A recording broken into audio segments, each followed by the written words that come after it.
Okay, cross choke for mount. We're going to utilize all of those same principles we talked about in the last video. Things will change a little bit when we're in mount. We have a really great position here, but because this mat is kind of blocking the back of his head, sometimes we lose a little bit of depth on our hands on that choke. And so there's a couple things we can do to kind of compensate for that.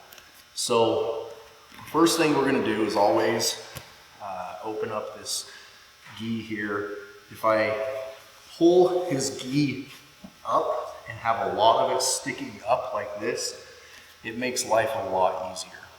A lot of times what will happen is he'll start kind of scooting out from under me, and this gi will get really sucked up under him, and it almost ends up, this collar will sometimes end up clear back low on his back, and it's really hidden and hard to get the hands in there. So a little trick you can do is just come literally right behind his head and just pull him up off the mat, and that'll give you a ton of gi to work with. So I'm opening that gi, rolling it out, and the main difference with the mount variation is I'm not going to go booted with the hand. I'm going to go knuckles right to the mat. So I'm still grabbing that little mouth right there, but I'm just straight arm, fist to the mat to give me a good base here, okay?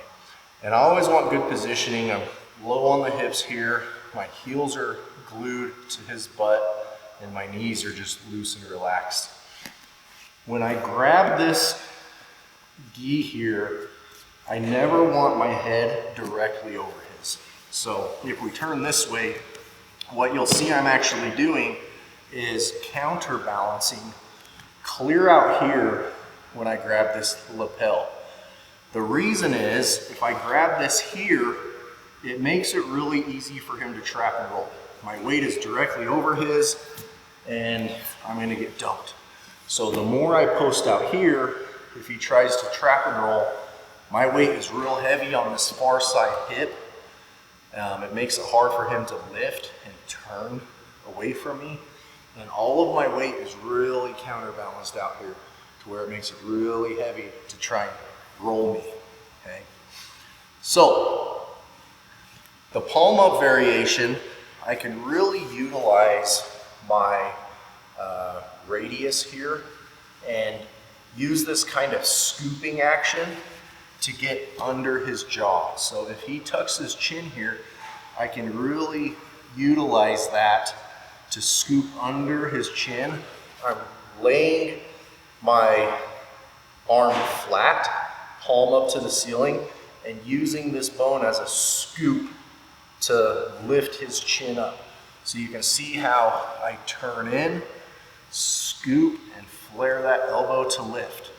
This allows a ton of space for the second hand to come in palm up and reach nice and deep. Again, knuckles to the mat. From here, I want to base on whichever side he's not rolling me to. So generally, whichever hand you put in first, he's going to be setting that up to roll me that way. So I'm going to go palm under, palm up, going under, and I want to post on this side. With the palm up variation, you'll feel it's really weird posting to this side anyways, almost impossible.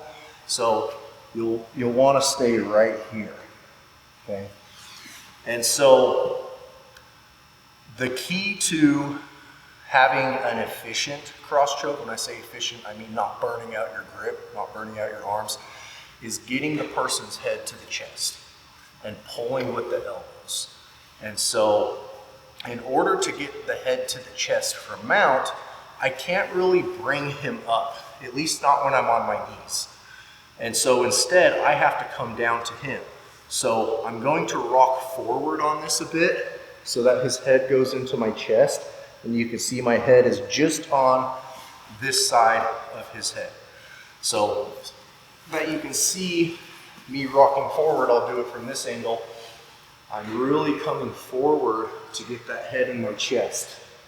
What this does is allows me to pull with my elbows and my hands right in my core. Anytime I start pulling away from my core, I'm gonna lose a lot of power, okay? We always wanna pull right here.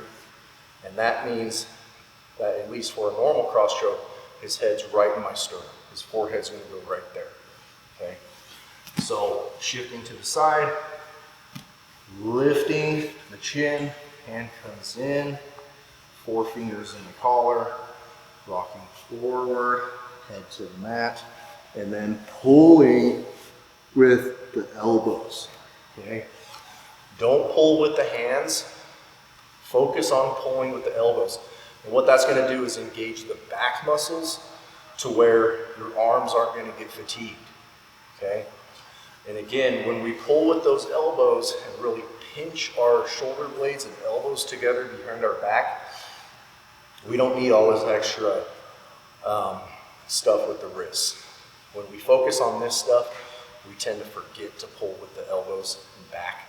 Those back muscles are really big and strong, and they're gonna get fatigued a lot slower than the muscles in our hands and forearms and biceps. So there's our palm up variation. For our palm down variation, remember the setup is always the same. So we're prepping the collar just like we did. I'm counterbalancing out here.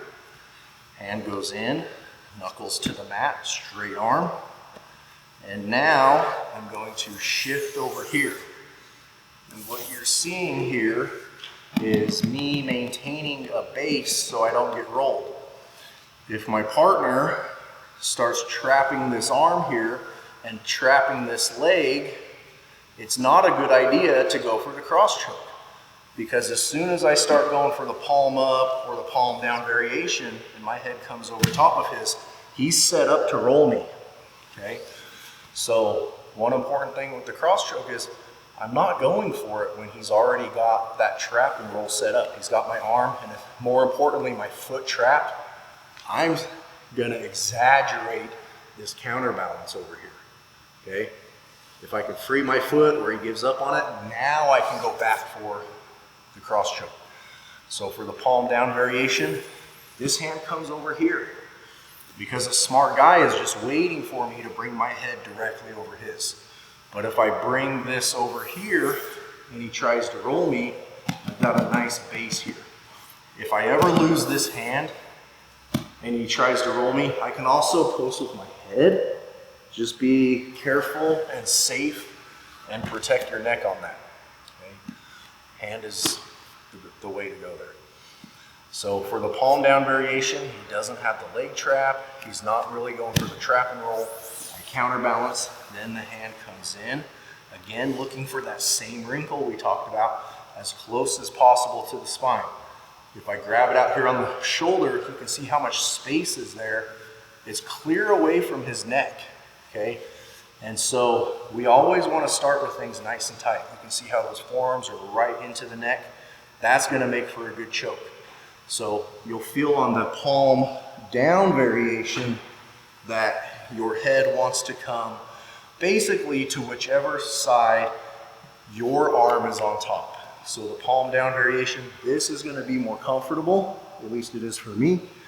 For the palm up variation, this hand is now on top, and so it's easier to bring the head to that side. But like I said, just keep in mind, I can always use my head as a little bit of a base to counter the roll. So on the palm up variation, this hand is on top, so it's going to be more comfortable to bring my head here. But if Josh tries to roll me that way, if he tries to roll me this way, I might need to kind of post out here before I come back and try and finish. So don't forget to kind of utilize what you have to maintain that base. Now, if that person has a really good trap and roll set up, your head's not going to be enough to stop it.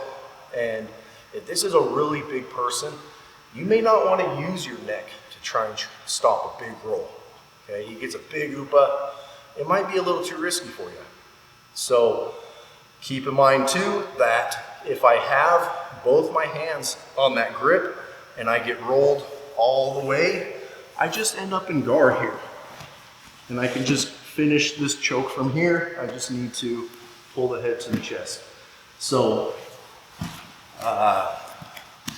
generally speaking, once the cross choke is on, we've got it for mount or guard. Keep in mind, mount and guard aren't really much different in the sense of our positioning. I'm just on top here and on the bottom in guard. So, little trick for opening up the chin on the palm down variation. I come over here. If he tucks his chin, I'm going to utilize the same mechanics as I did with the palm up variation. I'm just going to use the ulnar bone here instead. I'm going to utilize the same scooping motion. With the palm up variation, I'm scooping this way. With this one, I'm scooping this way. But I'm getting that forearm under the jaw to open it up. So from the top here, hand in, coming over, grabbing that wrinkle, he's tucking his chin. What you'll see here is a lot of times this forearm is more on his teeth, his cheek, and so I'm going to need to get this arm under his jaw. So I can be nice about this, I could be not nice about it, but there's kind of a few ratchet points, whatever you want to call them, on a person. If he wasn't my training partner, if this was self-defense and I didn't care, I could use his eye socket. If he was really tucking deep, I could come here. I don't ever use that training just because I don't want to give people black eyes and I want my partners to want to train with me. But a little safer is this cheekbone here. And I'm not pressuring, smashing this person. I'm just gently kind of lifting to get the jaw opened up. You can see how that's opened up now. And then I can sneak under the jaw, okay? Ideally, he gives me enough space just to immediately get under the jaw, but a lot of times I kind of have to just gently give him a little pressure on the cheek, under the cheekbone, and then I can kind of pop that under and go for the finish on that choke. So keep in mind, you know, if you really ever needed it, we've got the eye socket to leverage up, we've got the cheekbone, and then the jaw. And we can kind of just work our way up. What it would look like if I ever had to really utilize that, he's really tucking. I take his eye socket, his cheekbone, his jaw, and we just work one to the other. But again, I can't say it enough, the most important part with the cross choke isn't all of these extra little things. Where I see most people go wrong is just merely forgetting to pull with the back muscles, okay? There's just so much power in there that a lot of times, even if I'm not perfectly under the jaw, I'm under on this side, you almost always will be with the first arm.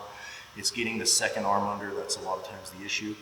Even if I'm not under on this side, there's usually so much pressure there. If I pull with the elbows, you'll still get this submission. It might not be super clean on one side, but there's just so much there. And even if I don't get that, because it wasn't under, at least I haven't burnt out my grip. So another option here to kind of get this forearm under is just kind of cutting in with the elbow. So I can come out here and really start to just cut in right here. And you can see how that turns his head away. And usually you're under enough there that I can ratchet under here if I need to. But anytime, in order to really tuck his chin, Josh has to turn his head that direction. If he leaves his head neutral here, he's going to tuck his chin right into my forearm. So by turning his head that way, he can tuck his chin down into that little slot. So by using my elbow here to really turn his head away, it will pop his chin up onto my forearm on this side and just completely expose this artery for me to get that finish.